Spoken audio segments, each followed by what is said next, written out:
Welcome to the up to date chemistry classes. हम यहाँ पे ऑर्गेनिक केमिस्ट्री पढ़ रहे हैं।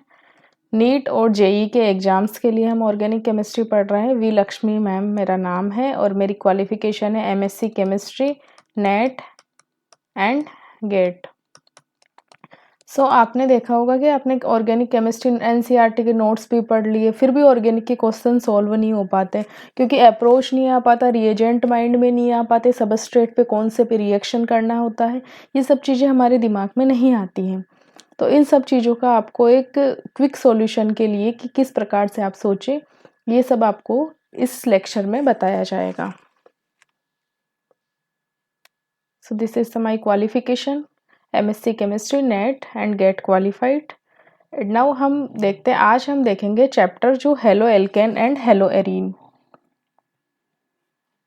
आज का हमारा टॉपिक है haloalkane and haloarene. क्या होते हैं haloalkane and haloarenes? इसमें लिखा हुआ है, हम एनसीईआरटी को पढ़ेंगे, फिर उसके बाद में हम उसी चीज़ को आपको अच्छे से एक्सप्लेन कर देंगे। तो क्या होता है, halogenated compounds persist in the environment due to their resistance to break down by the soil bacteria. मतलब ये बता रखा है कि जो हेलोजिनेटेड जो कंपाउंड होते हैं उनको क्या होता है कि जो सॉइल बैक्टीरिया क्या है कि ब्रेक डाउन नहीं कर पाते उनका, इसीलिए क्या करते हैं कि ये एनवायरनमेंट में लॉन्ग टर्म तक रहते हैं। हेलोजिनेटेड जो कंपाउंड रहते हैं ये इसमें यहाँ पे बता रखा है। मीन्स हेलोजिनेटेड कंपाउंड जो कि है ना परसिस्ट, मतलब एनवायरनमेंट में लॉन्ग टाइम तक रहेंगे। एनवायरनमेंट में क्या लॉन्ग टाइम तक, एनवायरनमेंट में लॉन्ग टाइम तक रहेंगे, इसीलिए बिकॉज सॉइल बैक्टीरिया है वो इनका ब्रेक डाउन नहीं कर सकते हैं। अब हेलो एल्केन बनता कैसे है? तो replacement of A hydrogen atom in the aliphatic और एरोमेटिक हाइड्रोकार्बन। हमने हाइड्रोकार्बन चैप्टर पढ़ रखा है कि वो कंपाउंड जो किससे कार्बन एंड ओनली हाइड्रोजन से बने हुए होते हैं वो क्या कहलाते हैं? हाइड्रोकार्बन कंपाउंड्स कहलाते हैं। सपोज अगर ये कोई हाइड्रोकार्बन कंपाउंड है CH3 CH2 और ये H, अगर इस H को हम रिप्लेस कर देते हैं किससे? किसी हेलाइड से रिप्लेस कर देते हैं तो हमें जो कंपाउंड मिलेगा, अगर मान लो इसे कोई X हेलाइड है, हेलाइड्स को X से रिप्रेजेंट करते हैं, तो इससे अगर रिप्लेस कर देते हैं किसी भी तरीके से X माइनस से, तो CH3 CH2 और ये X आएगा। ठीक है, तो वो हेलोजिनेटेड कंपाउंड हो जाएगा। इनिशियली क्या है कि बेसिक डेफिनेशन बता रखी है। And aryl halide haloalkane क्या होता है कि contain halogen atom attached to the sp3 hybrid carbon. ये वाला जो कार्बन है वो कैसा है? sp3 हाइब्रिड कार्बन है। ठीक है,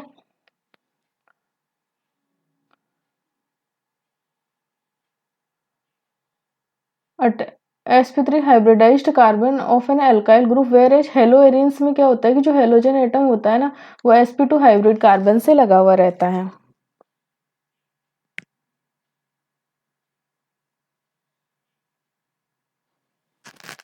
उसके बाद में बता रखा है Many halogenated compounds containing organic compounds occurs in nature and some of these are clinically used हो सकते हैं। मतलब इनिशियली कोई भी चैप्टर की स्टार्टिंग है एनसीईआरटी में तो वो यही बताया गया है कि हम इस चैप्टर को क्यों पढ़ रहे हैं। उसका फर्स्ट पर्पज यही एक्सप्लेन करना है कि इसका जो बेसिक यूज है डे टू डे लाइफ में क्या यूज है, इसी चीज को लेके हम पढ़ते हैं। तो इसमें बता रखा है कि many halogen compounds organic compounds occur in nature and क्या होते हैं कि वो क्लिनिकली यूजफुल होते हैं, मतलब मेडिकली हम उनका these class of a compound find wide application in the industry as well as day to day life में। मतलब डे टू डे लाइफ में भी इसका यूज है और इंडस्ट्री लेवल पे भी इसका हम यूज कर सकते हैं हेलोजिनेटेड कंपाउंड्स का। They are use as a solvent for relatively non polar जो कंपाउंड्स होते हैं ना जिनकी पोलरिटी 0 या 0 से बिल्कुल आसपास रहती है, तो उनके लिए क्या होता है कि एज ए सॉल्वेंट काम कर सकते हो और कई रिएक्शंस के लिए स्टार्टिंग मटेरियल का काम कर सकते हैं। मतलब इनको लेके और फिर है ना नए कंपाउंड्स बनाए जा सकते हैं ऑर्गेनिक में। जब हम क्लोरीन कंटेनिंग एंटीबायोटिक क्लोरोरेम्फेनिकोल है ना, ये एंटीबायोटिक है जिसमें क्या होता है कि जो हेलोजन कौन सा होता है, इसमें क्लोरीन होता है। Produced by microorganism, is very effective for the treatment of a typhoid fever. Chloramphenicol किसके यूजफुल है, जो टाइफाइड फीवर होता है उसके लिए यूजफुल है। और ये किससे, क्लोरीन कंटेनिंग होता है, ये एंटीबायोटिक होता है। Our body produce iodine containing hormone, जो था कौन सा, थायराइड ग्रंथि के द्वारा जो हार्मोन बनता है वो थायरोक्सिन हार्मोन होता है। उसमें कौन सा हेलोजन होता है, उसमें आयोडीन होता है। द डेफिशिएंसी ऑफ थायरोक्सिन क्या कोज करती है, गोइटर कोज करती है ना। Synthetic halogen compound which chloroquine होता है, जो क्लोरोक्वीन क्या है कि एक सिंथेटिक है ना हेलोजन है, कंपाउंड है, जो कि किसके लिए यूजफुल होता है, मलेरिया के ट्रीटमेंट के लिए यूजफुल होता है। इसी प्रकार जो हेलोथेन है वो किसके लिए यूज होता है, एनेस्थेसिया होता है ना, जब सर्जरी करते हैं तो उस स्थान को मतलब सुन्न करने के लिए जो एनेस्थेसिया दिया जाता है, तो जो हेलोथेन है ना एज ए एनेस्थेसिया यूज किया जाता है।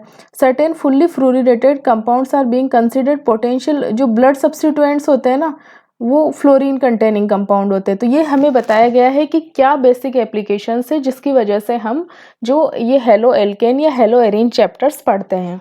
अभी तक हमने चैप्टर में इसमें क्या क्या पढ़ा है, अभी तक हमने इसमें देखा है कि हेलो एरेन होते क्या है और कैसे बनते हैं ना।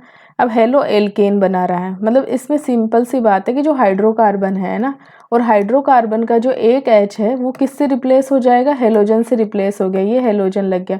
तो ये कौन से कंपाउंड आ गए, हेलो एल्केन कंपाउंड है।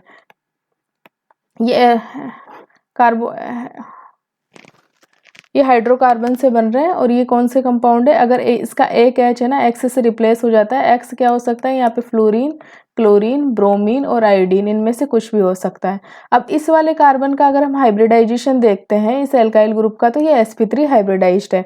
मतलब हेलो एल्केन में जो हेलोजन एलिमेंट होता है वो किससे लगता है, sp3 हाइब्रिडाइज्ड कार्बन एटम से लगता है। दूसरा हम एग्जाम्पल देखते हैं CH3। अगर हम हेलो एरीन देखते हैं, एरीन का मतलब है एरोमेटिक, एरोमेटिक, तो एरोमेटिक में क्या होगा कि बेंजीन रिंग आ जाएगी। सपोज ये है,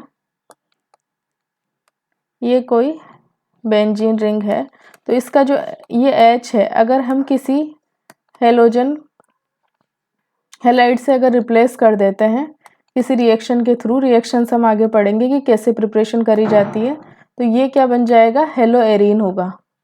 ये कंपाउंड क्या होगा, हेलो एरीन। और इसमें इस कार्बन का जो हाइब्रिडाइजेशन क्या है, sp2 हाइब्रिडाइज्ड है।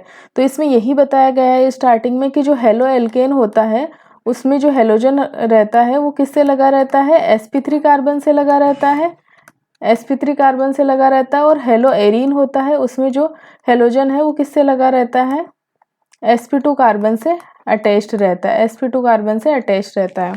नेक्स्ट होते हैं कि क्या क्या बेसिक एप्लीकेशंस है हेलोजन कंपाउंड्स की, तो क्लिनिकली यूज किए जाते हैं और डे टू डे लाइफ में भी यूज किए जाते हैं। इसमें 2-3 एग्जाम्पल दे रखे, एक क्लोरोरेम्फेनिकोल है, एक एंटीबायोटिक है, एंटीबायोटिक, क्या नाम है एंटीबायोटिक का, क्लोरोरेम्फेनिकोल।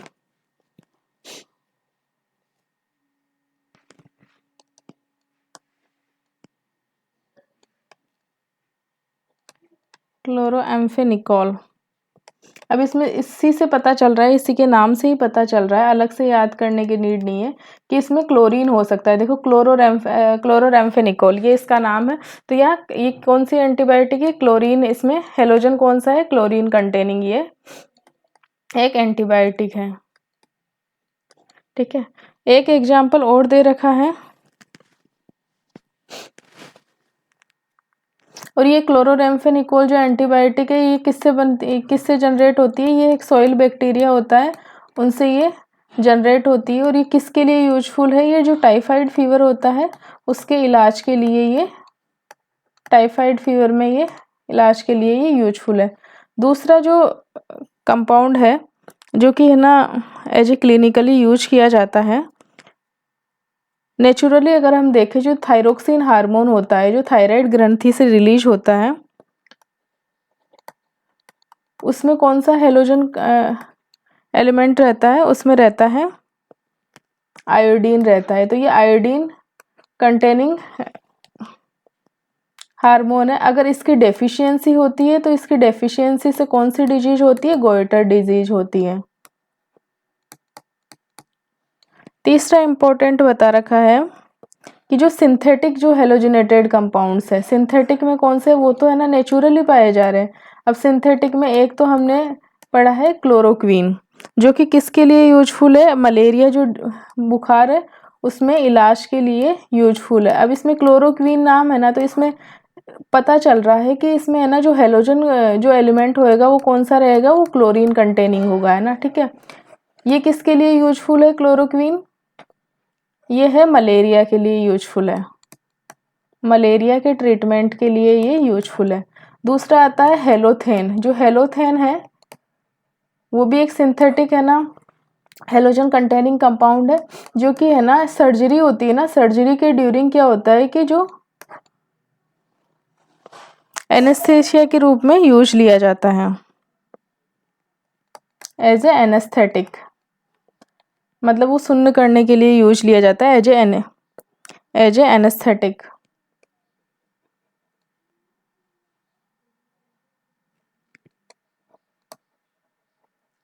एज ए एनेस्थेटिक ही यूज लिया जाता है हेलोथेन। तो ये बेसिक इंट्रोडक्शन था कि हम जो हेलोएरिन का चैप्टर पढ़ते क्यों है, क्यों हमें इसकी पढ़ने की ज़रूरत होती है। क्लिनिकली एंटीबायोटिक क्लोरोरेम्फेनिकोल होता है जो क्लोरीन कंटेनिंग है, सॉइल बैक्टीरिया से ये नेचुरली बनता है और ये टाइफाइड फीवर के इलाज के लिए यूजफुल है।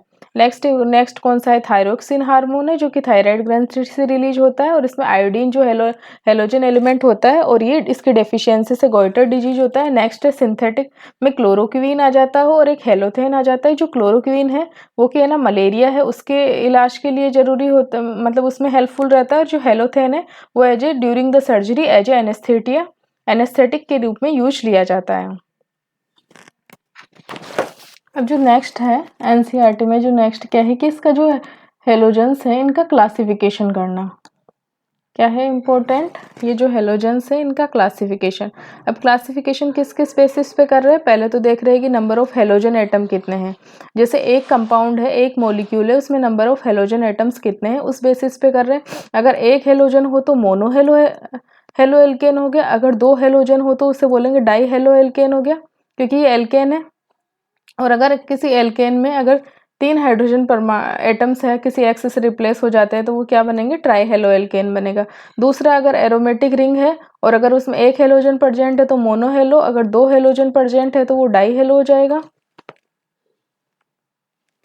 और अगर 3 हेलोजन प्रेजेंट है तो वो क्या हो जाएगा? ट्राई हेलो एरीन हो जाएगा।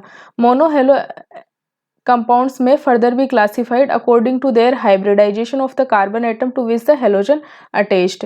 मतलब ये कह रहा है कि जो मोनो हेलो कंपाउंड है उसमें जिस कार्बन से ये हेलोजन लगा हुआ है उस कार्बन के हाइब्रिडाइजेशन के अकॉर्डिंग है ना उसे फर्दर क्लासिफाइड किया जा सकता है। अगर वो जो कार्बन लगा हुआ है, जैसे इस कार्बन से हेलोजन लगा हुआ है, तो इस कार्बन का हाइब्रिडाइजेशन अगर sp3 हो, इस कार्बन का हाइब्रिडाइजेशन कैसा हो? पहला है sp3,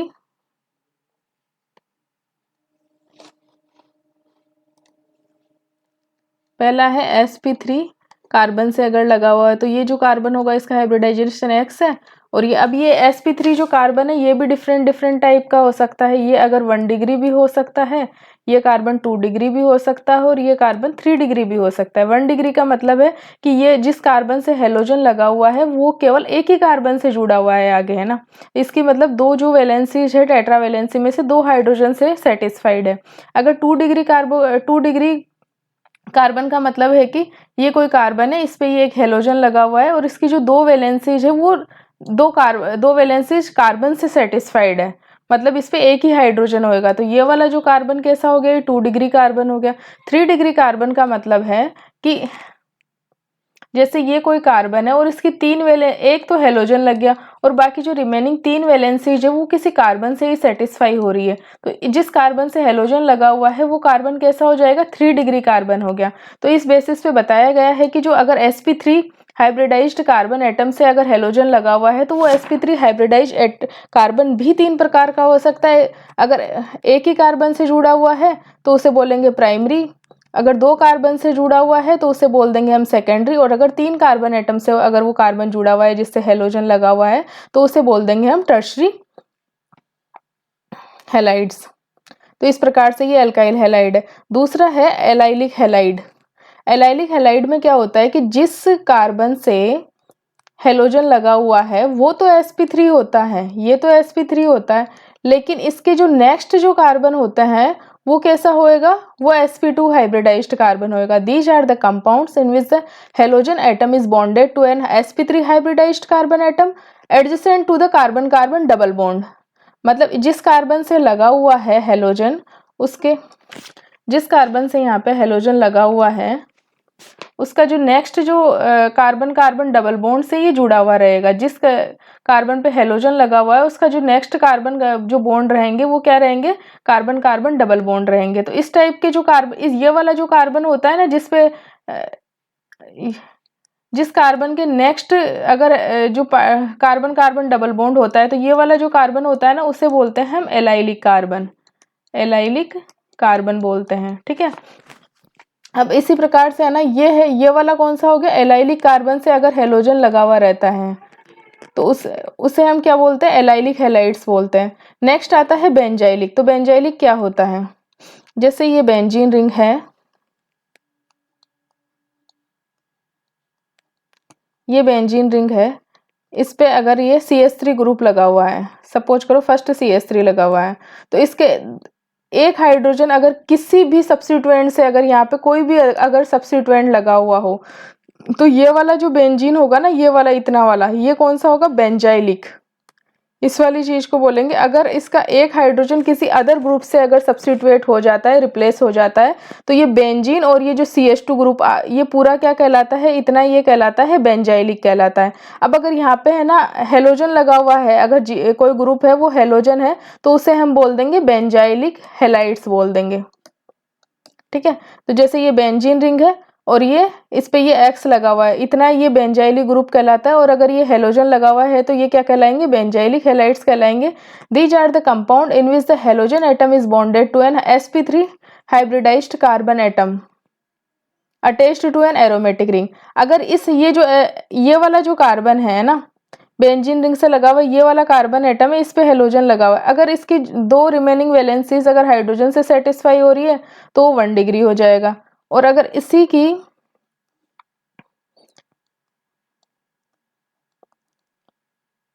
ये जो कार्बन है जिससे हेलोजन लगा हुआ है, अगर इसकी ये अगर 2 कार्बन एटम से जुड़ा हुआ है, एक कार्बन तो ये हो गया, एक कार्बन ये दूसरा कोई हो गया है ना, अगर ये 2 कार्बन से जुड़ा हुआ है और इसमें जो टेट्रावैलेंसी के लिए ओनली एक ही हाइड्रोजन लगा हुआ है, तो ये वाला जो कैसा हो जाएगा, ये 2 डिग्री बेंजाइलिक हैलाइड्स हो जाएगा। और अगर इसमें तीसरी कंडीशन आती है,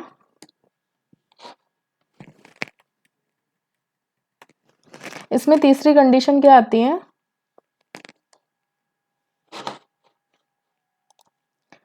तीसरी कंडीशन ये आती है, ये बेंजीन रिंग है, ये कार्बन लगा हुआ है, इससे ये हेलोजन लगा हुआ। अगर इस कार्बन की रिमेनिंग जो 2 वैलेंसी है अगर किसी कार्बन से ही सेटिस्फाई हो रही है, तो जिस कार्बन से हेलोजन लगा हुआ है वो कैसा है, 3 डिग्री कार्बन है, तो उसे हम बोल देंगे 3 डिग्री बेंजाइलिक हैलाइड्स बोल देंगे।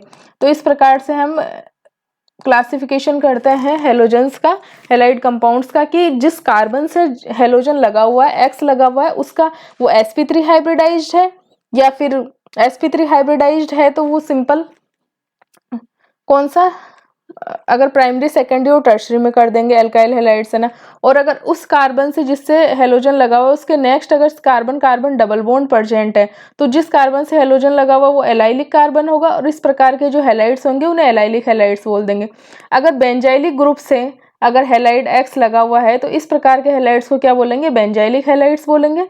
और ये भी है ना उस कार्बन की नेचर पे जिसपे हेलोजन लगा हुआ है 1 डिग्री, 2 डिग्री और 3 डिग्री में कैरेक्टराइज्ड किए जा सकते हैं, कैटेगराइज्ड किए जा सकते हैं। नेक्स्ट है कंपाउंड।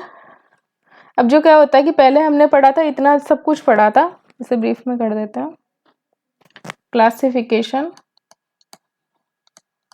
Of halides.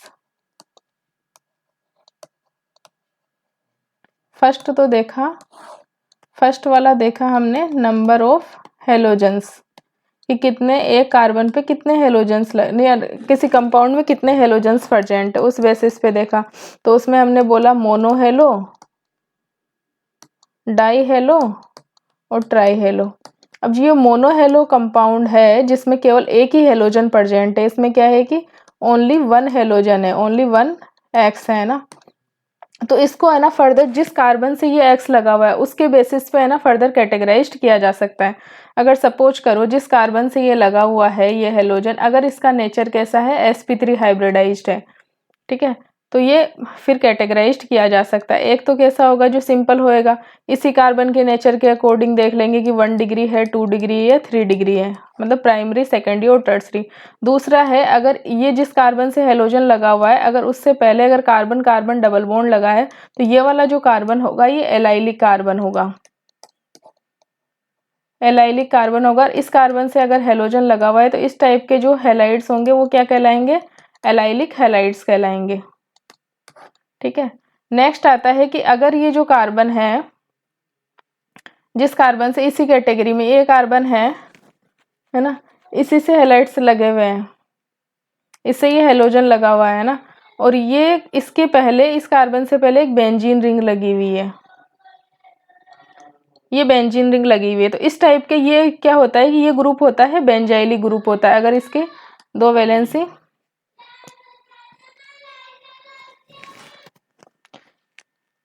ये जो ग्रुप होता है ये बेंजाइलिक, अगर टोलुइन है, अगर हम इसे बता सकते हैं कि अगर टोलुइन है ना, टोलुइन में क्या होता है कि CH3 होता है, तो ये हो गया टोलुइन में यहाँ पे CH3 होता है। अगर इसका जो एक एच है किसी भी ग्रुप से अगर रिप्लेस कर दिया जाता है तो ये वाला जो बेंजीन प्लस ये जो CH2 कहलाता है ये क्या कहलाता है, बेंजाइलिक कहलाता है, इसे हम बोलते हैं बेंजाइलिक। और इस ग्रुप के बेसिस पे आगे नोमेनक्लेचर हम कर देते हैं।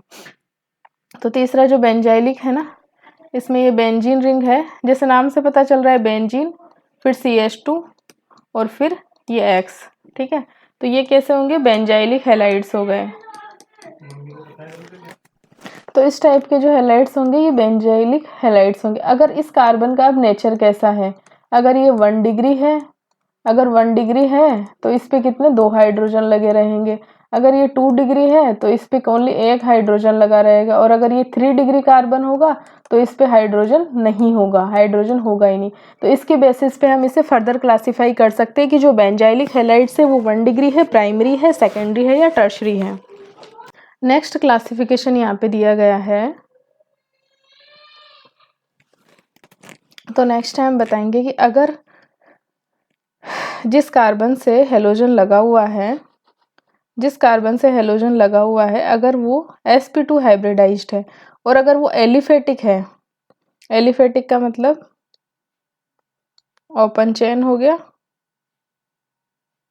अगर एलिफेटिक से लगा हुआ है तो इस टाइप से ही हो गया, तो इसे तो हम बोलेंगे विनाइलिक बोलेंगे, विनाइलिक हैलाइड्स बोल देंगे। और अगर ये एरोमेटिक रिंग से लगा हुआ है, एरोमेटिक, एरोमेटिक से यहाँ पे ये एराइल आ रहा है, अगर ये एरोमेटिक रिंग के किसी sp2 हाइब्रिडाइज्ड कार्बन एटम से लगा हुआ है तो इसे क्या बोल देंगे हम, एराइल हैलाइड बोल देंगे। अब देखो, these are the compounds in which the halogen atom is directly bonded to sp2 hybridized carbon atom of an aromatic ring। जैसे ये एरोमेटिक रिंग है, इससे इस कार्बन से sp2 हाइब्रिडाइज्ड कार्बन एटम से ये हेलोजन लगा हुआ है, इसे क्या बोल देंगे हम, एराइल हैलाइड्स बोल देंगे। दूसरा इंपॉर्टेंट आता है कि अब नेक्स्ट आता है कि नोमेनक्लेचर, जो भी हमारे पास ये हैलाइड्स बने इनका नोमेनक्लेचर कैसे करें। तो नोमेनक्लेचर करने के लिए एक तो हम कॉमन नेम होते हैं, एक IUPAC नेम होते हैं। तो हम नेमिंग सिस्टम देख लेते हैं। ये देखो, ये अगर इसकी नंबरिंग करेंगे जिस पे है ना सब्स्टिट्यूएंट लगा हुआ है ना उस कार्बन को कम से कम नंबर मिले, ये कोशिश रहती है। तो इसका क्या हो जाएगा, 1 ब्रोमो प्रोपेन हो जाएगा। जब हमें पता है कि इसे हम क्या बोलते हैं, एन प्रोपेन बोलते हैं, CH2 CH3।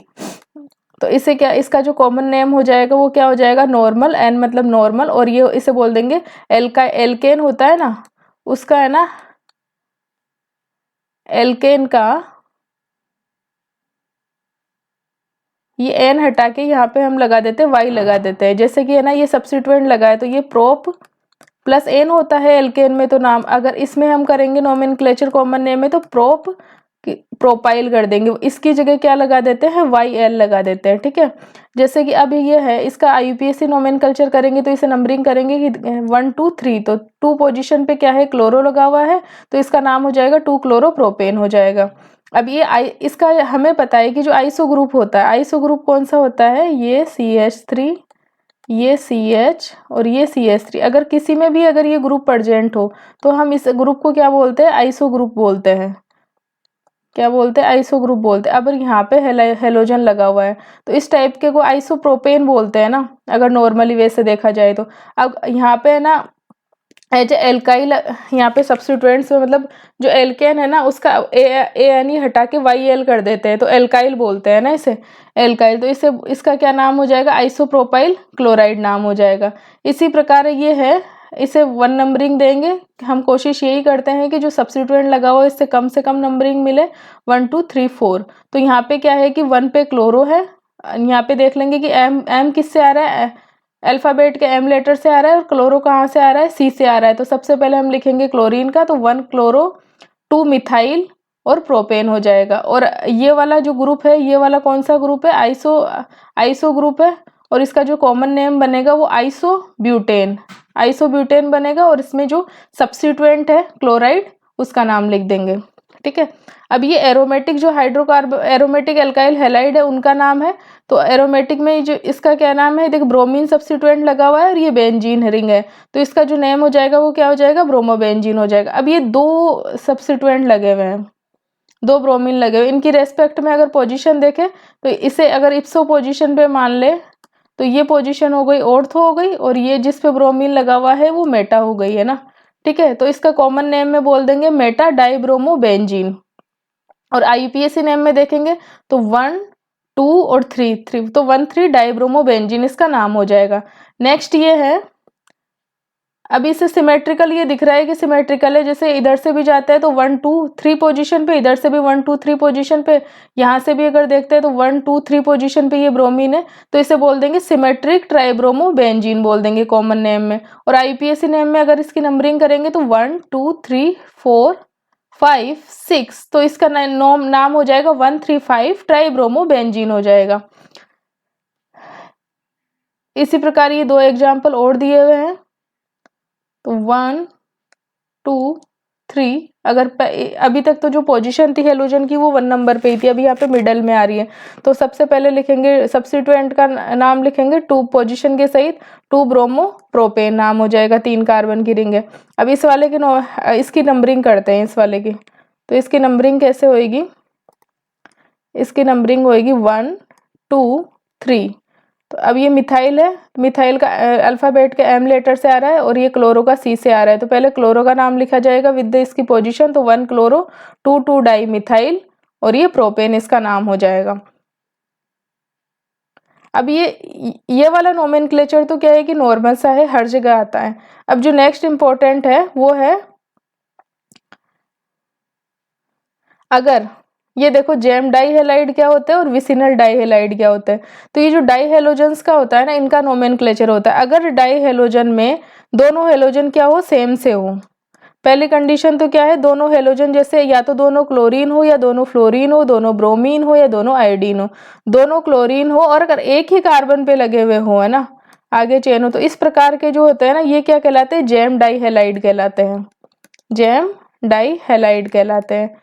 और अगर दोनों हेलोजन सेम से तो होने चाहिए, लेकिन ये नियरेस्ट अगर कार्बन पे लगा, एक इस कार्बन पे लगा, इसका नियरेस्ट कार्बन ये है, तो इस टाइप के जो हेलोजन्स होते हैं ना, डाइहेलोजन कंपाउंड्स होते हैं, ये दोनों हेलोजन सेम होने चाहिए, एक्स एक्स दोनों सेम होना चाहिए। जैसे कि यहाँ पे Cl ले लिया, या फिर Br हो गया, अलग नहीं हो सकते, Br हो गया, आयोडीन आयोडीन हो गया, है ना, सेम होने चाहिए। तो इस प्रकार को क्या बोलते हैं, विसिनल डाइहेलाइड बोलते हैं। अब हमें पता है कि विसिनल का विसिनल का विसिनिटी होता है, एक हिंदी में आपने इंग्लिश में वर्ड सुना होगा कि विसिनिटी। विसिनिटी का मतलब होता है कि एक अपने आसपास का क्षेत्र हो गया। तो इसके नाम से ही पता चल रहा है कि एक हेलोजन है उसी की विसिनिटी में, मतलब उसके आसपास के में, मतलब उसी के पास वाले कार्बन पे दूसरा हेलोजन भी प्रेजेंट है, तो इसी कारण इसे क्या बोलते हैं, विसिनल बोलते हैं, विसिनल डाइहेलाइड्स बोलते हैं। दोनों हेलोजन सेम होने चाहिए। यहाँ पे एक क्लोरीन या फिर यहाँ पे दूसरा ब्रोमीन नहीं हो सकता, दोनों या तो क्लोरो होंगे या दोनों ब्रोमो होंगे या दोनों आयोडो होंगे। तो इस प्रकार से ये जो डाइहेलाइड्स है इनका नोमेनक्लेचर है जेम डाइहेलाइड। दोनों हेलोजन एक ही कार्बन पे लगे हुए हैं, इसमें एक हेलोजन इसके ये कार्बन है तो इसके नियरेस्ट कार्बन ये है, तो इस पे ये हेलोजन लगा हुआ है, तो इसे हम बोल देंगे विसिनल डाइहेलाइड। अब ये कुछ टेबल दी हुई है, इसमें कॉमन नेम दिया हुआ है और इसका आईयूपीएसी नेम दिया हुआ है। अब देखो ये है एन ब्यूटेन है ना, ब्यूटेन है, ठीक है, 1 2 3 4 कार्बन की सीरीज है, ठीक। अब इसमें हम देखते हैं कि अगर ये वाला जो कार्बन है ना, इस कार्बन की कितने डिग्री है, 2 डिग्री है, ठीक है, और इस 2 डिग्री वाले कार्बन पे ये हेलोजन लगा हुआ है। तो इस टाइप का जो ब्यूटेन वाला जो स्ट्रक्चर रहती है उसे बोलते हैं हम secondary butyl chloride, secondary butyl बोलते हैं। क्लोरीन का अगर प्रेजेंट है तो इसे हम क्लोराइड बोल देंगे। अगर आईयूपीएसी नंबरिंग करेंगे तो इसको 1 नंबर देंगे, इस वाले कार्बन को 2 नंबर, इसको 3 मिलेगा और इसको 4 मिलेगा, तो इसका नाम हो जाएगा 2 क्लोरो ब्यूटेन हो जाएगा। नेक्स्ट ये आता है नियोपेंटाइल ब्रोमाइड।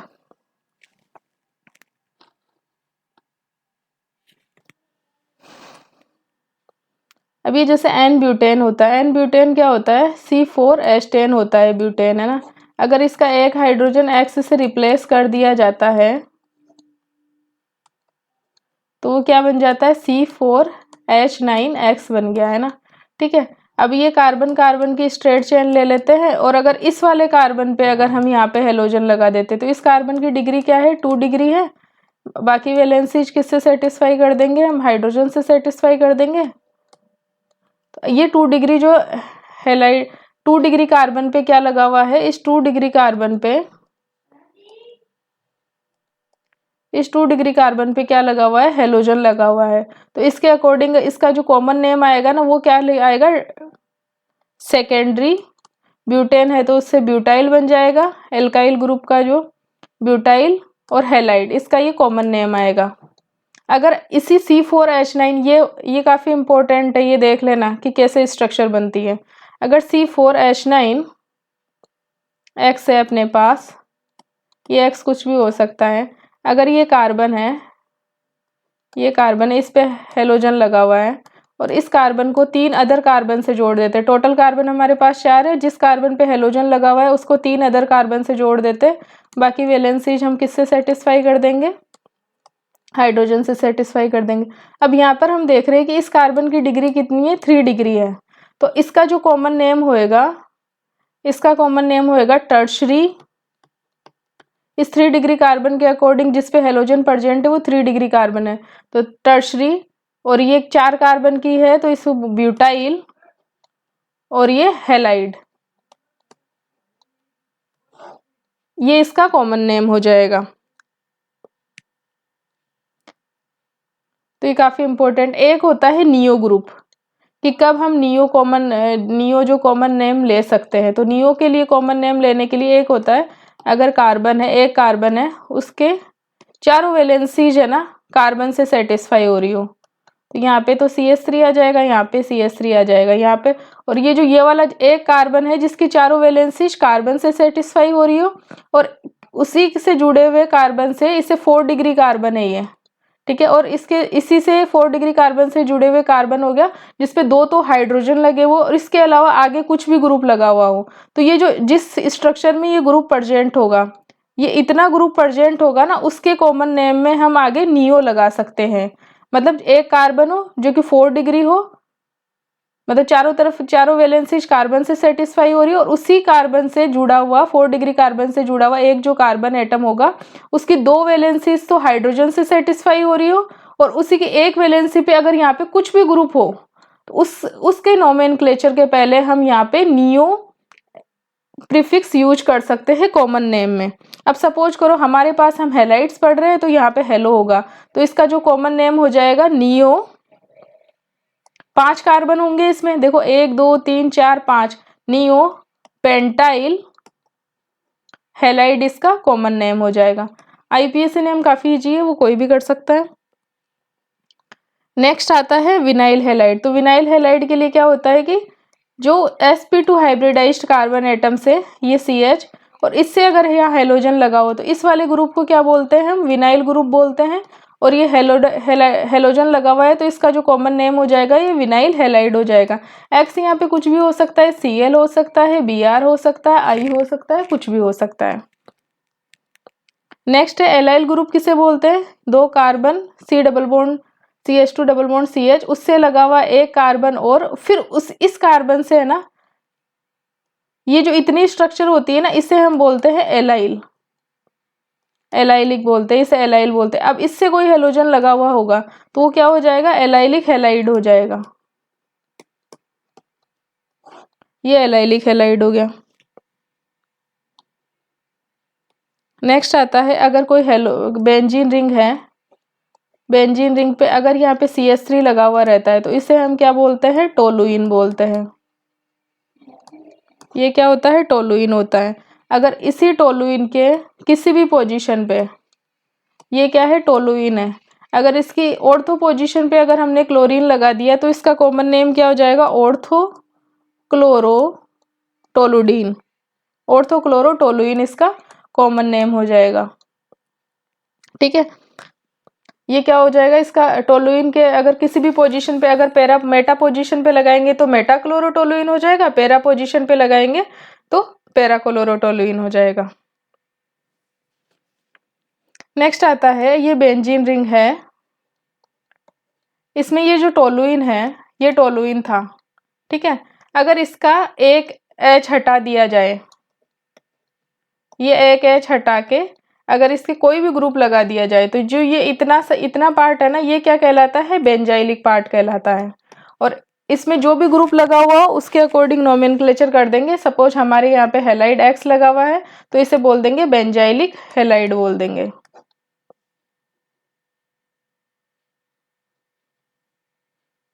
मिथाइलिन क्लोराइड क्या होता है, मिथेन ये होता है। अगर इससे एक हाइड्रोजन इसमें से हटाते हैं तो ये वाला जो ग्रुप बनता है इसे बोलते हैं मिथाइल ग्रुप बोलते हैं, है ना। अगर यहाँ पे हेलोजन लगा देंगे तो इसे बोल देंगे मिथाइल हैलाइड बोल देंगे। अगर इस CH4 से अगर हम दो हाइड्रोजन हटा देते हैं तो ये जो ग्रुप बनता है इसे, ये जो ग्रुप बना है इसे क्या बोलते हैं हम, मिथाइलिन ग्रुप बोलते हैं। ठीक है, अब इसमें कार्बन की कितनी, 4 वैलेंसीज होती है तो इस मिथाइलिन ग्रुप की जो कार्बन की रिमेनिंग वैलेंसीज को बैलेंस करने के लिए इस पे क्या होगा कि कोई भी दो ग्रुप लगेंगे। ठीक है, अगर यहाँ पे हमारे पास अगर सपोज हेलोजन हम पढ़ रहे हैं तो हेलोजन लगा लेंगे तो इसका जो कॉमन नेम हो जाएगा मिथाइलिन हैलाइड, ये इसका कॉमन नेम हो जाएगा। मिथाइलिन से सीधा इंडिकेट होना चाहिए कि उस कार्बन पे ओनली 2 हाइड्रोजन है और 2 अदर ग्रुप लगे हुए हैं। और कुछ कॉमन जो एल्काइल हैलाइड है जैसे कि CHCl3 जिसे कि हम क्या बोलते हैं, क्लोरोफॉर्म बोलते हैं। CHBr3 ब्रोमोफॉर्म हो जाएगा। CCl4 कार्बन, एक कार्बन है 4 क्लोरीन है तो इसे बोल देंगे कार्बन टेट्रा क्लोराइड, इसे बोल देंगे ब्रोमोफॉर्म।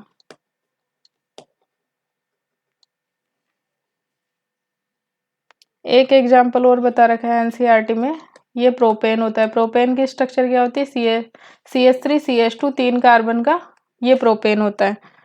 अगर इसका एक हाइड्रोजन हटा के उसकी जगह क्या लगा दे, फ्लोरीन लगा दे तो CH3 CH2 CH2 और ये F, तो इसका नाम क्या हो जाएगा, ये कितना है, ये कौन सा ग्रुप है, प्रोपाइल, इसे बोल देंगे N प्रोपाइल बोलते हैं, नॉर्मल मतलब स्ट्रेट चेन वाला है। और इसके फ्लोराइड का F लगा हुआ है तो इसका हो जाएगा फ्लोराइड हो जाएगा, ये इसका फ्लोराइड, ये इसका कॉमन नेम हो गया। तो इस प्रकार से हम नोमेनक्लेचर कर सकते हैं हेलो एल्केन हेलो एरीन्स का। अब ये जो नेक्स्ट बता रखा है एक एग्जाम्पल है, draw the structure of all 8 structural isomer that have molecular formula C5H11Br. Each name each isomer according to the IUPAC name and classify them as 1 degree, 2 degree, मतलब primary, secondary and tertiary bromide. तो ये क्या दे रखा है, C5H12. सबसे पहले हम जाते हैं कि कौन सा ये एल्केन है ना.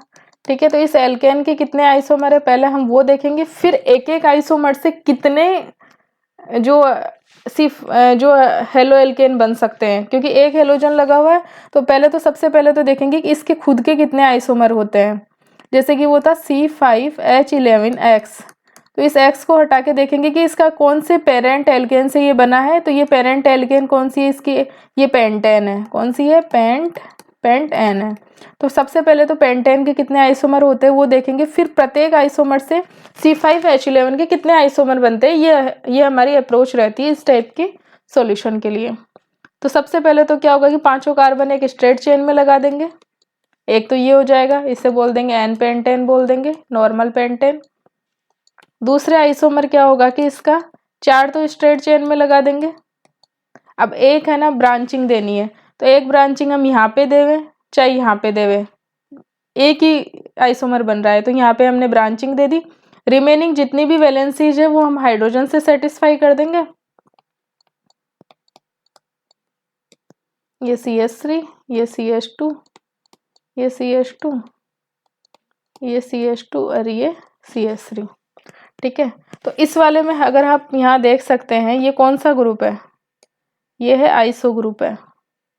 तो इसका जो कॉमन नेम हो जाएगा वो क्या हो जाएगा, आइसो. 5 कार्बन है तो आइसो पेंटेन इसका कॉमन नेम हो जाएगा. तीसरा इसका C5H12 का जो तीसरा आइसोमर होगा, एक हमने यहाँ पे एक ब्रांचिंग से बनाया है. अब 2 ब्रांचिंग के लिए हमें 3 कार्बन की स्ट्रेट चेन बनानी होगी और यहाँ पे मिडल वाले पे 2 ब्रांचिंग दे देंगे, मतलब 2 methyl group as a substituent लगा देंगे. तो यहाँ पे रिमेनिंग वैलेंसी किससे सेटिस्फाई कर देंगे, CH3 से, ये हाइड्रोजन से सेटिस्फाई कर देंगे. तो इसका अगर यहाँ पे आप स्ट्रक्चर देख रहे हो, ये देखो, इसे अगर ऐसे लिख दे CH2 और ये H, तो ये वाला जो स्ट्रक्चर देख रहे हो ये इतना, ये कौन सा है, नियो है. यहाँ पे 5 कार्बन है तो इससे क्या कॉमन नेम क्या हो जाएगा, नियो पेंटेन हो जाएगा. ठीक है, ये तो हमने C5H12 के आइसोमर बना लिए.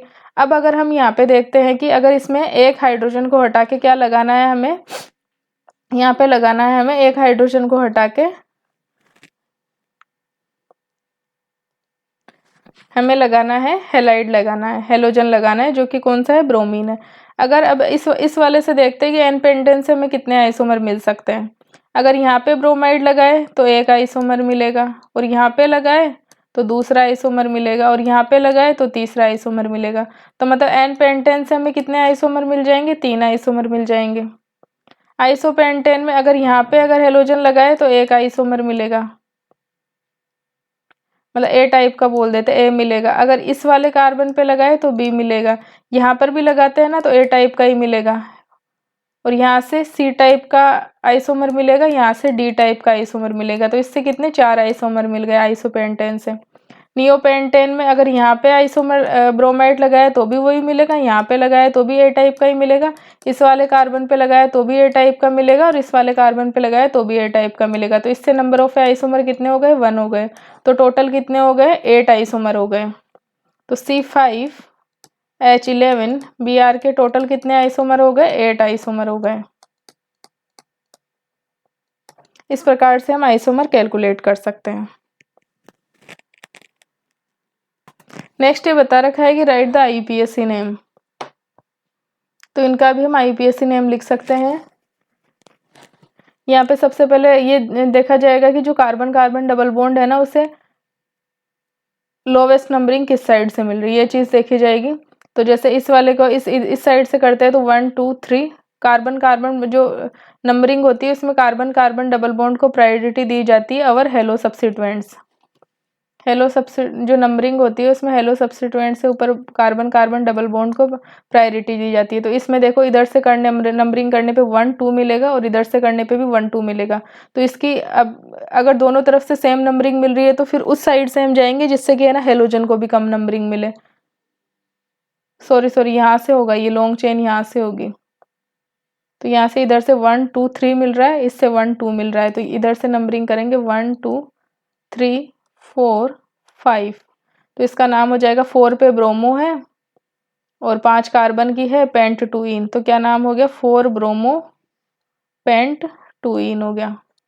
नेक्स्ट अगर ये वाला देखते हैं तो इसमें सबसे पहले तो लॉन्गेस्ट चेन सेलेक्ट करेंगे। तो जैसे 1 2 3 4, 1 2 carbon carbon double bond longest chain में आना चाहिए, ये मिथाइल होगा ना, ये सब्सिट्यूएंट होएगा।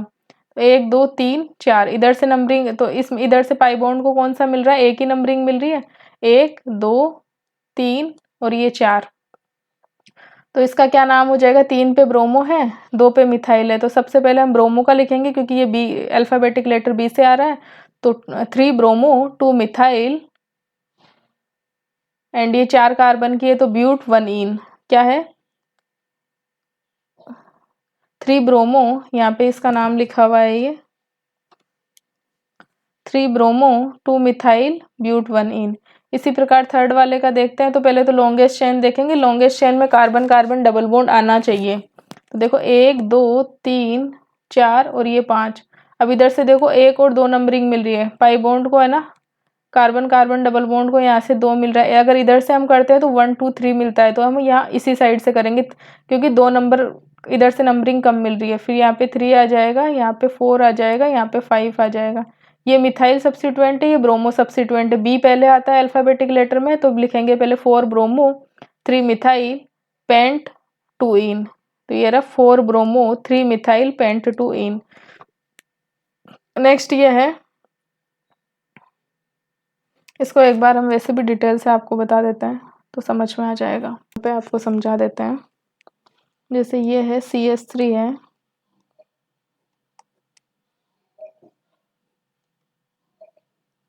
ये Br है, यहाँ पे हाइड्रोजन, यहाँ पे हाइड्रोजन, ये एक मिथाइल ग्रुप लगा हुआ है और ये हाइड्रोजन है।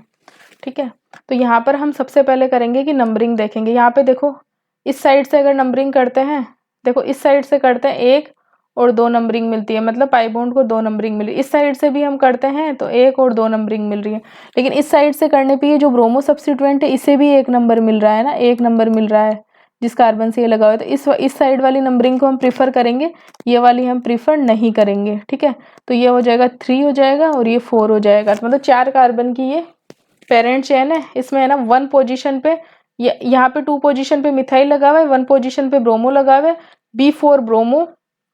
तो अल्फाबेटिक लेटर में पहले आता है, तो कॉमन नेम इसका IUPAC नेम हो जाएगा 1 ब्रोमो 2 मिथाइल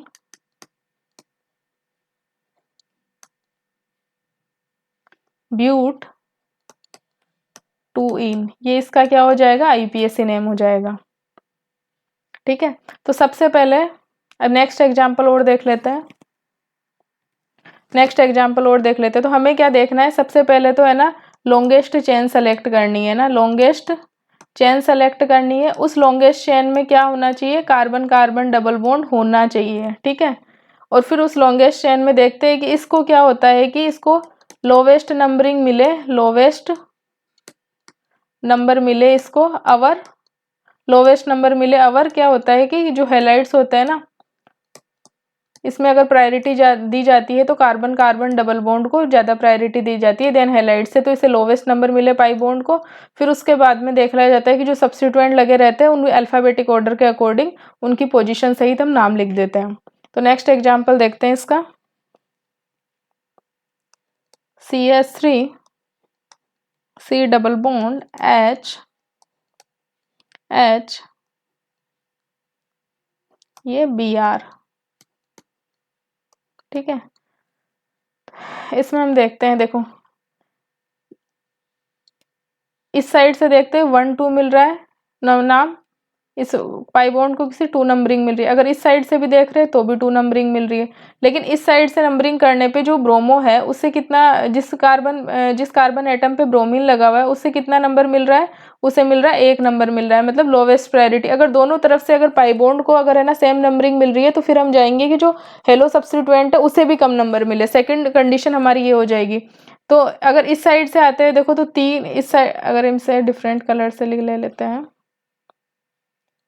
अगर इस साइड से हम नंबरिंग करते हैं 1 2 3 और 4, तो हेलोजन को तो क्या है कि 4 नंबरिंग मिल रही है, जो कि क्या है कि वो लोवेस्ट नंबरिंग नहीं मिल रही है। हेलो जो कार्बन कार्बन डबल बॉन्ड को तो इस साइड से नंबरिंग करने पे भी 2 ही मिल रही है और इस साइड करने से भी 2 ही मिल रही है, लेकिन इस साइड से नंबरिंग करते हैं तो हेलोजन को मिल रही है 4। हेलोजन जिस कार्बन पे लगा हुआ है उसे 4 नंबरिंग मिल रही है, और इस वाले कार्बन को अगर इस साइड से नंबरिंग कर रहे हैं जिस पे ब्रोमीन लगा हुआ है तो इसको 1 नंबरिंग मिल रही है। तो मतलब ये वाली वैलिड नहीं है नंबरिंग, हम नंबरिंग करेंगे जिससे हेलोजन को भी कम नंबर मिले।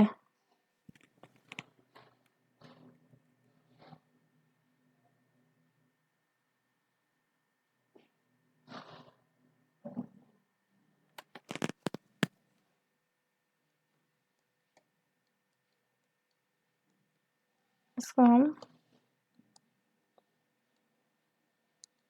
तो हमारी जो करेक्ट नंबरिंग क्या है 1 2 3 और ये 4। अब इसमें सब्स्टिट्यूएंट ये लॉन्गेस्ट चेन है तो इसमें और कोई सब्स्टिट्यूएंट लगा नहीं है, तो सबसे पहले हम लिख देंगे ब्रोमीन की पोजीशन से ही, तो उसका लिख देंगे 1 ब्रोमो ब्यूट, कौन सी पोजीशन पे लगा हुआ है डबल बॉन्ड, सेकंड पोजीशन पे लगा हुआ है, तो ये इसका नोमेनक्लेचर हो जाएगा। नेक्स्ट एक और एग्जांपल है वो भी हम देख लेते हैं। ये डबल बॉन्ड लगा हुआ है, ये मिथाइल लगा हुआ है, ये ब्रोमीन, और इसकी दोनों वैलेंसीज हाइड्रोजन से सेटिस्फाई हो रही है। अब इसमें सबसे पहले तो हमें लॉन्गेस्ट चेन देखनी है, और उस लॉन्गेस्ट चेन में क्या होना चाहिए कि कार्बन कार्बन डबल बॉन्ड आना चाहिए। तो एक कार्बन ये है, एक कार्बन ये, अब इसको सेलेक्ट नहीं कर सकते हम कि 3 कार्बन की ये वाली सेलेक्ट, इसको हम सेलेक्ट नहीं कर सकते हैं, ये सेलेक्ट हम नहीं कर सकते हैं। हम कौन सी सेलेक्ट करेंगे, हम जो सेलेक्ट करेंगे उसमें कार्बन कार्बन डबल बॉन्ड आना चाहिए लॉन्गेस्ट चेन में, ठीक है। अब अगर हम इधर से नंबरिंग करते हैं, इस साइड से नंबरिंग करते हैं, देखो 1 और 2, तो एल्कीन को क्या है कि 2 नंबरिंग मिल रही है, लेकिन उसी की जगह अगर हम इस साइड से नंबरिंग करते हैं, इस साइड से नंबरिंग करते हैं 1 2, तो एल्कीन को क्या है कि ओनली 1 नंबरिंग मिल रही है, मतलब लोवेस्ट नंबरिंग मिल रही है ना। तो सबसे पहले तो देखा जाता है कि एल्कीन जो है डबल बॉन्ड है उससे कम नंबरिंग मिले है ना। तो इसका जो आईपीएसी नेम क्या हो जाएगा, 3 पोजीशन पे ब्रोमो लगा हुआ है, 3 ब्रोमो, सेकंड पोजीशन पे मिथाइल सब्स्टिट्यूएंट लगा हुआ है 2 मिथाइल, प्रोप 1 इन, 3 कार्बन की है तो प्रोप 1 इन, ये इसका क्या हो जाएगा आईपीएसी नाम हो जाएगा, ये इसका आईपीएसी नाम हो गया। तो इस प्रकार से हम है ना आईपीएसी नाम लिख सकते हैं। सबसे पहले अगर है ना डबल बॉन्ड को प्रायोरिटी देंगे, और हेलोजन अगर डबल बॉन्ड को दोनों तरफ से सेम ही नंबरिंग मिल रही है तो फिर हम देखेंगे कि हेलोजन को भी कम नंबरिंग मिले, तो उस साइड से हम नंबरिंग करेंगे, और लॉन्गेस्ट जो पेरेंट चेन बनेगी उसमें कार्बन कार्बन डबल बॉन्ड होना चाहिए। तो इस प्रकार से हम इसकी नंबरिंग कर सकते हैं। अब यहाँ पर ये बता रखा है कि जो हेलो एल्केन और हेलो एरीन में क्या होता है कि कार्बन, इसमें क्या होता है कि कार्बन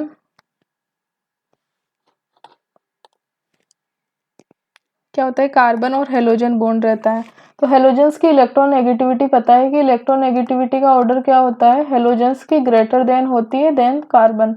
तो इस जो ये कोवलेंट बॉन्ड है इसके इलेक्ट्रॉन क्या होंगे कि हेलोजन की साइड ज्यादा रहेंगे। तो इस पे क्या होता है कि जो कार्बन रहेगा ना, सपोज यहाँ पे ये कार्बन है, ये हेलोजन बॉन्ड है, तो इसके जो कोवलेंट बॉन्ड के इलेक्ट्रॉन तो हेलोजन की साइड रहेंगे, तो इस कार्बन पे पार्शली पॉजिटिव चार्ज आएगा और इस हेलोजन पे क्या आएगा, पार्शली नेगेटिव चार्ज आ जाएगा, ठीक है।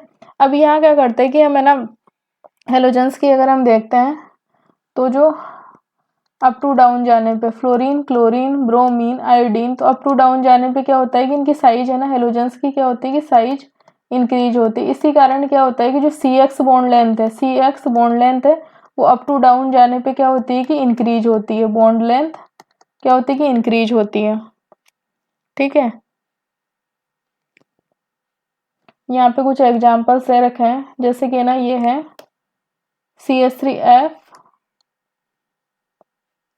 ये Cl है, Br है, तो यहाँ पे देखो बॉन्ड लेंथ कितनी है 139 पिकोमीटर है, इस CCl बॉन्ड लेंथ 178 है, यहाँ पे 193 है ब्रोमीन पे, यहाँ पे 214 है। तो अप टू डाउन जाने पे हम देख रहे हैं कि जो बॉन्ड लेंथ है वो क्या हो रही है, इंक्रीज हो रही है। ठीक है, नेक्स्ट ये है बॉन्ड एंथैल्पीज, है ना। तो बॉन्ड, जब बॉन्ड लेंथ इंक्रीज होती है और हमें पता है कि अप टू डाउन जाने पे इनकी जो हैलाइड्स है, इनकी जो इलेक्ट्रोनेगेटिविटी है वो भी क्या हो रही है, डिक्रीज हो रही है। ठीक है, तो इससे क्या होता है कि जो बॉन्ड स्ट्रेंथ होगी ना वो क्या होगी कि डिक्रीज हो रही है। तो यहाँ पे देखो जी कि जो बॉन्ड एंथैल्पी होती है, ये देखो 452 है किलो जूल पर मोल, 351 है, 293 है, 234 है। तो जो बॉन्ड एनर्जी है, बॉन्ड स्ट्रेंथ बोल देंगे इसे, वो क्या हो रही है कि डिक्रीज हो रही है अप टू डाउन जाने पे। ठीक है, नेक्स्ट आता है डायपोल मोमेंट। तो डायपोल मोमेंट में क्या होता है कि जैसे कार्बन और फ्लोरीन है ना, तो फ्लोरीन की इलेक्ट्रॉन नेगेटिविटी क्या होती है कि सबसे ज़्यादा होती है। इस कारण इस बॉन्ड में जो पोलरिटी रहेगी ना वो सबसे ज़्यादा रहेगी कार्बन फ्लोरीन बॉन्ड में ना।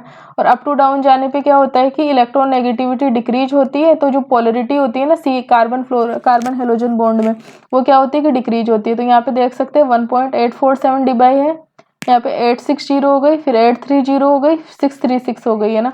तो अप टू डाउन जाने पे क्या होता है कि, है ना, डायपोल मोमेंट होता है ना म्यू, डिक्रीज होता है। डायपोल मोमेंट डिक्रीज होता है, मतलब पोलैरिटी क्या होती है कि CX बॉन्ड की, कार्बन हेलोजन जो बॉन्ड होता है उसकी पोलैरिटी क्या होती है कि डिक्रीज होती है। अब होता है इनके method of preparation of alkyl halides, है ना। तो किससे, पहले तो हम एल्कोहल से बनाए, मेथड ऑफ प्रिपरेशन कितने हैं एल्काइल हैलाइड बनाने के, तो हम ये देख लेते हैं। यहाँ तक का हम जो बेसिक्स है एल्काइल और एराइल हैलाइड का वो देख लेते हैं, मेथड ऑफ प्रिपरेशन, और आगे इसकी केमिकल जो रिएक्शंस हैं वो अलग वीडियो में बना देंगे क्योंकि एक वीडियो काफ़ी लॉन्ग हो जाएगा। इसे एक प्लेलिस्ट में ऐड कर दिया जाएगा एल्काइल और एराइल हैलाइड की, तो आप उसमें देख सकते हैं, उसे चेकआउट कर सकते हैं। ये बेसिक अंडरस्टैंडिंग है इस चैप्टर की। बाकी जो मेथड ऑफ प्रिपरेशन हो गया हेलो एल्केन्स का, जिसमें ना एल्कोहल से हो गया,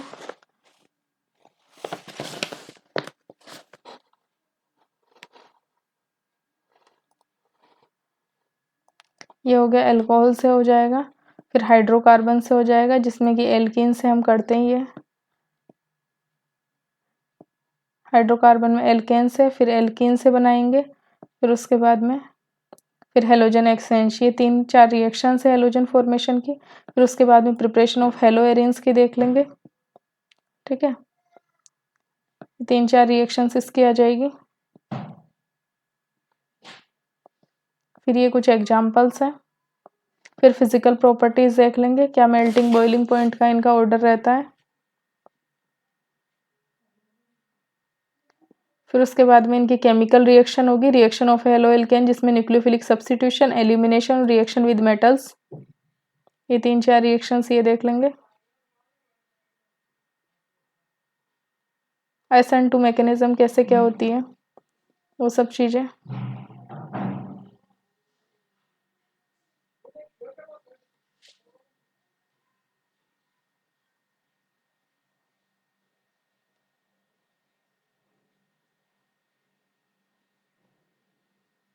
ये सारी चीज़ें हम 2-3 लेक्चर्स में कंप्लीट कर देंगे कि इनका मीनिंग क्या है। So thank you so much for watching this video, and इसी टाइप के वीडियोस के लिए आप up to date chemistry classes से जुड़ सकते हैं। यहाँ पे पूरी NCERT का डिटेल्ड स्टडी करवाई जाएगी। पहले बेसिक जो कंपाउंड्स का जो भी चैप्टर्स है उसमें बेसिक इंट्रोडक्शन दे रखा है NCERT में, तो बेसिक इंट्रोडक्शन बताया जाएगा। फिर उनकी chemical method of preparation and chemical reaction बताई जाएगी।